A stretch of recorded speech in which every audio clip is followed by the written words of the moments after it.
So hello everyone, my name is Luca Viganò, and I have the pleasure of telling you about the work that I did with Alan, Maria, Pejman, and Mark about UNMASKED, the Theatre of Inauthenticity Lab. So, what is the overall vision of our project? Well, our project is about theater, so let's start with a quote, all the words are stage, and indeed the speakers before me have already argumented very, very well how inauthenticity is a problem. I mean, it was a topic, of course, of the sandpit and everything, and the points that we started from is that we basically constantly consume and share content and media across platforms, channels, spaces, both physically and digitally. And indeed, some of the speakers before and also after have spoken or will speak about a number of approaches and tools that have been proposed to tackle inauthenticity, to tackle malinformation, however you want to call it. So in particular, AI tools, but not only. However, the fact that we are still talking about these issues means that while the tools have been effective at mitigating the problem still persists. So with Alan, Maria, Pejman, and Mark, who, by the way, I think are all or most of them are online. So if there are questions, they might want to jump in, or if I forget to say something or say something stupid, please do jump in. What we thought is, well, can we look at an alternative approach? This does not mean that the other approaches are bad. On the contrary, we want to complement those approaches with something else that is perhaps a little bit closer to home for many of our users. And then we thought about theater, well, also because many of us are interested in theater in one way or the other. But we thought about theater because theater has been used for centuries, for millennia, actually, not only to mirror society and expose certain truths and realities, but also to make people think about the reality. So, and therefore we thought, well, it can provide a platform for investigating the landscape of what it means to be authentic. And here we have the slight contradiction, which we played with, as you will see, that actually theater is an inauthentic experience, or an authentic experience, because you know you're watching a show, but at the same time, there are a lot of studies and a lot of psychological studies, and we have a very big literature review that we are writing up in the paper in which theater has been used to think about the world, but also to think about technology. So we thought, let's try that. And what are our contributions then? And this I've cut and pasted from the paper that we are currently writing and hopefully submitting later this week.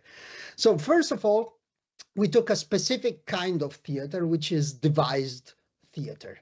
Now, devised theater is a theater that is not script-based, so you wouldn't have a playwright coming up with a script and then it goes to the producer and the director, and the actors study the script and they perform it, but rather it's a method, a theater-making method, in which the scripts originates from collaborative work, semi-improvisatory work, semi-improvised work with the actors, a playwright or many playwrights, a director, all going into a room for a number of days and coming up with the script based on initial ideas and then based on the work, on the devising process, on the developing process that happens in the room.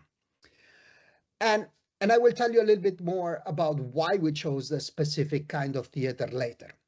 So what are our contributions? Well, first of all, we think that there is virtue in having an investigation that brings together 5 academics, the 5 of us, and 4 theater makers. So we actually involved 4 professional theater makers, actors, playwrights, directors, who have a lot of experience with devised theater, but have absolutely no experience with technology. And that was a very interesting point, to create a short play and then perform it about online inauthenticity, and then perform it. We performed it at the Science Gallery in front of a general public audience, and hopefully there will be opportunities to perform it again.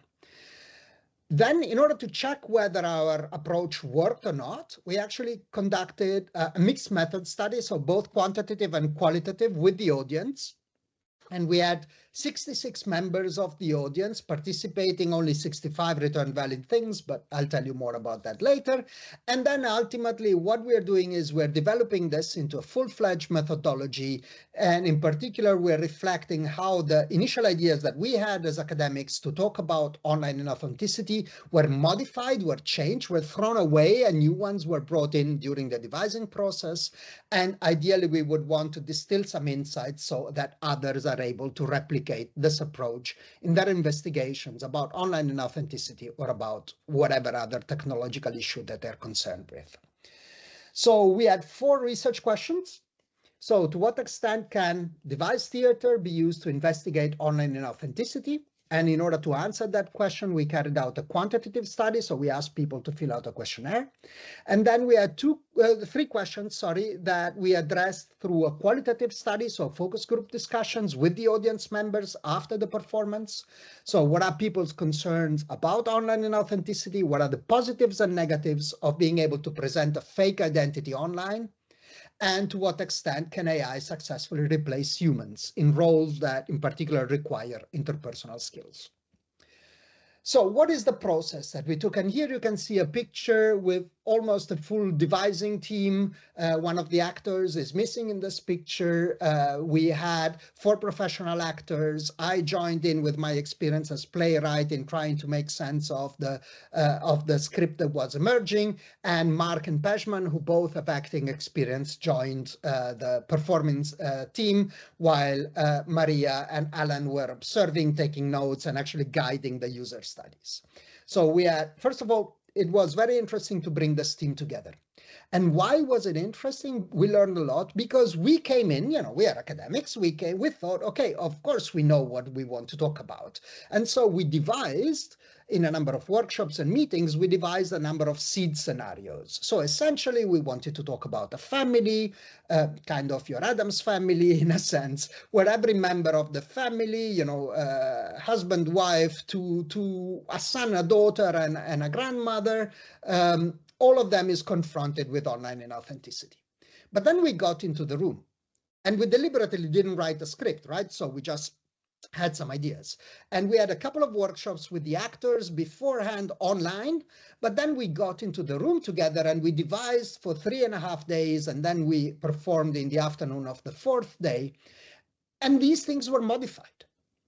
And working with the actors, we found out that some of our ideas were interesting from a scientific point of view, but didn't really work from a dramaturgical, from a theatrical point of view. And vice versa, the actors, the theater makers, brought their own understanding. So brought different ideas. For instance, just to give you an idea, we wanted to talk about inauthenticity of authorships, chatbots, ChatGPT. We did that. It's in a number of scenes, and we just modified it during the device process.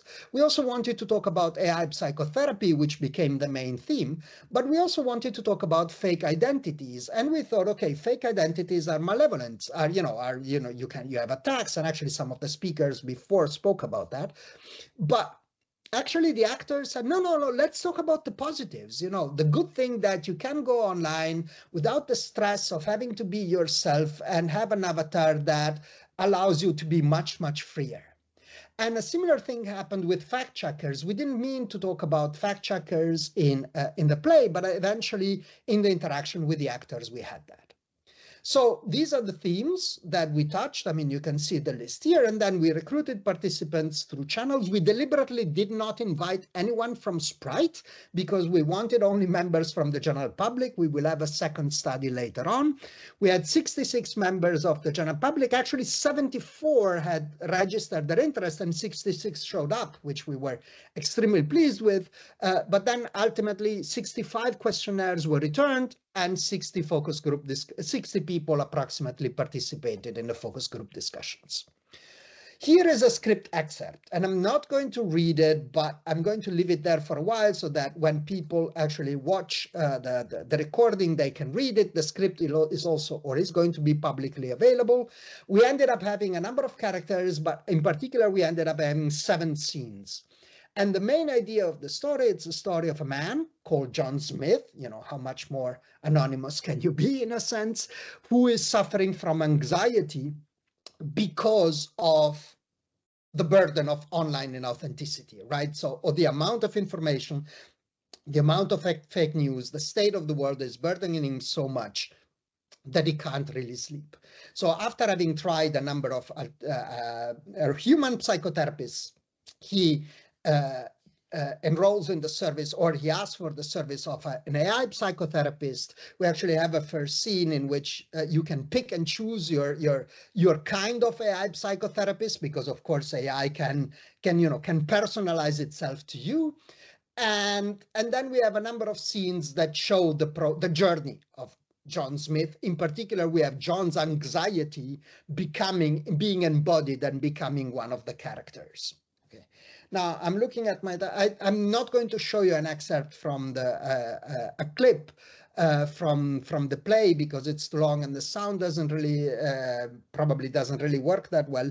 But the idea is that essentially we get to this final excerpt, which is the final words in the play, where John, talking to the therapist, actually challenges the therapist and says, well, you are not real. How can I trust you? How can I trust your data? And the therapist says, well, I do fact checking. And then there is this point, inspired also by the fairy tales earlier. Wouldn't it be nice if whenever you lied, your nose would grow for somebody else to see, very much like Pinocchio, So no, if AI actually embodied that kind of Pinocchio. I'm actually writing a paper about that with a colleague about Pinocchio and AI. And John essentially accepting the fact that truth is always a journey. And that came out very, very strong in our interaction with the actors. The actors came in obviously with their own perceptions of the world, non-scientific ones. And for them, truth was, at least for some of them, very, very different from what we thought truth is. For us, truth is typically quite objective, right? Something can be fact-checked or not, whereas the actors were, probably because of their profession, much more willing to accept the fact that truth is tremendously subjective and is a journey. Let me skip this. So we did a quantitative analysis. We had a questionnaire in 2 parts where we measured the number of things, how often, characteristics about the people, but also talk about self-authenticity and their understanding of AI. And then we had a self-authenticity scale and an emotional scale in part 2. Essentially, we asked people to fill out the questionnaire, then watch the performance, then fill out the second part of the questionnaire about authenticity, self-authenticity and emotions again, so that we could measure the effect of the performance. And interestingly, we didn't measure any major emotional shifts before and after the performance. For emotions and sense of authenticity and internal authenticity, so how true people felt to themselves, but we did measure differences, how genuine they felt concerning others, so external authenticity. Then we had focus group discussions, and this was incredibly interesting because everybody perceived the themes as relatable, and they commented on the production value, but they were really, really scared by AI therapy. And they were really scared also to some extent by the use of fake identities in a benign way. Because even when benign, they thought, no, you're not being true. So we even had a psychotherapist attend the performance. We didn't know that. And they were commenting, I have learned a lot also for what AI psychotherapy can do and everything. So what are the outputs and the next steps? Sorry that I'm cutting, but time is limited. Well, the outputs, we are finishing a paper and blog posts. The script is publicly available, not recording for copyright reasons, and also because we have the people that are seen in the audience, so we cannot share that. We are going to do a second study with experts with the same recording, basically, and other studies. We are developing a follow-up project to devise a full-fledged methodology based on device theater. We are going to look at other security properties, other properties of AI, and other scripts, because ultimately with a different team, a very different script would have emerged. And we're going to consider theater, but also the performing arts more widely.